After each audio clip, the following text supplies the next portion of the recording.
Hi everyone, this is Ham Kodeshwar Naidu and I'm a software engineer working for Microsoft from TCS and నా background వచ్చి electrical and electronics engineering.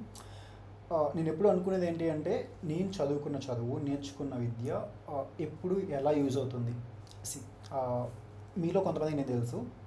So ఇప్పుడు విషయం ఏంటి అంటే నానే చాలామంది ఉంటారు. లెట్సే ఇక్కడ చుట్టుపక్కల ఉన్న ప్రతి అప్లయన్సెస్ని కూడా వాళ్ళ మొబైల్ ఫోన్తో కంట్రోల్ చేయాలి, లేకపోతే వాళ్ళ ల్యాప్టాప్తో కంట్రోల్ చేయాలి, లేకపోతే వాటిని ఎలా యాక్సెస్ చేయాలి. లెట్స్ ఇక్కడ టెంపరేచర్ ఉంది, ఆ టెంపరేచర్ని మనం ఎలా తెలుసుకోవాలి. సో ఇలాంటి క్యూరియాసిటీ చాలా చాలా ఉంటుంది లెట్సే కొందరికైతే. సో వాళ్ళకి ఏదైనా లిమిటేషన్ దొరికితే ఆ లిమిటేషన్ ఓవర్కమ్ చేయడం కోసం దాన్ని రిజాల్వ్ చేస్తారు, కొత్త డివైస్ని ఇంట్రడ్యూస్ చేస్తారు, లైక్ ఇన్నోవేషన్ అనుకోవచ్చు. సో అలా చాలామంది చేయాలని ఉంటుంది, బట్ చేయలేరు చాలా వరకు. అండ్ కొంతమంది ఉంటారు, వాళ్ళు ఎలా ఉంటారంటే లెట్సే వాళ్ళకి చాలా చాలా ఇంట్రెస్ట్ ఉంటుంది, బట్ వాళ్ళకి ఇంగ్లీష్ రాకపోవచ్చు. ఇంగ్లీష్ వచ్చినా సరే మేబీ ప్రాపర్గా ఒక పాత్ దొరకకపోవచ్చు. మేబీ వాళ్ళు ఎలక్ట్రికల్ స్ట్రీమ్ కాకపోయి ఉండొచ్చు, లేకపోతే వేరే స్ట్రీమ్ అయి ఉండొచ్చు. సో ఇప్పుడు విషయం ఏంటి అంటే నేను ఇంకా ఒక సిరీస్ని స్టార్ట్ చేద్దాం అనుకుంటున్నా. సో ఆ సిరీస్లో ఏముంటాయంటే స్టార్టింగ్లో లెట్సే మనం ఎలాంటి ఎలక్ట్రానిక్ ప్రాజెక్ట్ చేయాలి అనుకున్నా సరే we need to have some basics, like కొన్ని బేసిక్స్ తెలియాలి. ఎలాంటి బేసిక్స్ అంటే ఫస్ట్ అసలు ఎలక్ట్రిసిటీ అంటే ఏంటి, దాన్ని ఎలా జనరేట్ చేస్తారు, ఎక్కడికి ట్రాన్స్మిట్ చేస్తారు, ఎలా ట్రాన్స్మిట్ చేస్తారు.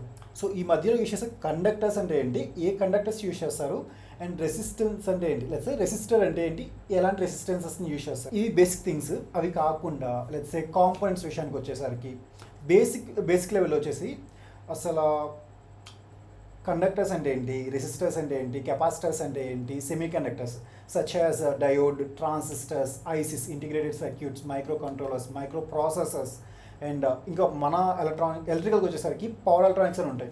సో ఆ పవర్ ఎలక్ట్రానిక్స్ని యూజ్ చేసి మనం పవర్ని కంట్రోల్ చేస్తాం, హై అమౌంట్ ఆఫ్ కరెన్సీని కంట్రోల్ చేయడం కోసం యూజ్ చేస్తాం. సో ఇప్పుడు వీటన్నిటిని కూడా ఒక సిరీస్ రూపంలో చేద్దాం అనుకుంటున్నాం. సో దట్ ఇవి పూర్తి ఇన్డెప్త్గా ఉండవు, అలానే పైన కూడా ఉండవు. ఇంటర్మీడియట్ లెవెల్లో ఎవరన్నా ఏదైనా చేయాలి అనుకుంటే ప్రాపర్గా అర్థమయ్యే విధంగా చేయాలనుకుంటున్నా. సో దానికోసం guys I need your support. Like ఒకవైపు నా ప్రొఫెషనల్ లైఫ్ని, ఇంకోవైపు నా ప్యాషన్ని ఫాలో అవ్వాలంటే at least I need some spark. So please support me, please subscribe, share our channel and like and comment. మర్చిపోకుండా కామెంట్ చేయండి. సో దట్ మీరు ఎలా పేరుతున్నారో నాకు తెలుస్తుంది ఫస్ట్ థింగ్. సెకండ్ థింగ్ ఏంటంటే నాకు మోటివేషన్ కూడా వస్తుంది. అండ్ ఆల్సో ఇప్పుడు ఏవైతే వీడియోస్ చెప్పానో ఈ వీడియోస్ అయిన తర్వాత కొన్ని ప్రాజెక్ట్స్ చూస్ చేసుకుందాం. లైక్ యాజ్ ఆఫ్ నో కొందరు నాకు కామెంట్ చేశారు ఇన్ ఇన్స్టాగ్రామ్. సో ఆ ప్రాజెక్ట్స్తో పాటు నాకు కొన్ని పర్సనల్ ప్రాజెక్ట్స్ ఉన్నాయి, అండ్ ఈవెన్ ఒక కంపెనీ స్టార్ట్ చేద్దాం అనుకుంటున్నాం, ఒక స్టార్టప్ కంపెనీ. సో మేబీ అందులో కూడా యూజ్ చేయడానికి ఉంటుంది. మనం కొన్ని ప్రాజెక్ట్స్ ఉన్నాయి చెప్తా. And also on the basic type అసలు ఫస్ట్ సెన్సర్స్ అంటే ఏంటి, ఆ సెన్సర్స్ని మనం ఎలా యూజ్ చేస్తాం, వాటికి బేసిక్ కాన్ఫిగరేషన్ ఏంటి, పవర్ లిమిట్స్ ఏంటి, రేంజ్ లిమిట్స్ ఏంటి, దాంతోపాటు ఒక చిన్న వీడియో చేసి ఆ రోజు పెడతా. I'm forget to mention guys, like ఇదే సిరీస్లో లెట్స్ మన ఎలక్ట్రానిక్స్ సైడ్ వచ్చేసరికి ఏముంటాయంటే ఆర్డినో అంటే ఏంటి, డెవలప్మెంట్ బోర్డ్స్ ఉంటాయి కదా. సో ఐడీసీ అంటారు, ఇంటిగ్రేటెడ్ డెవలప్మెంట్ ఎన్విరాన్మెంట్స్ అంటారు.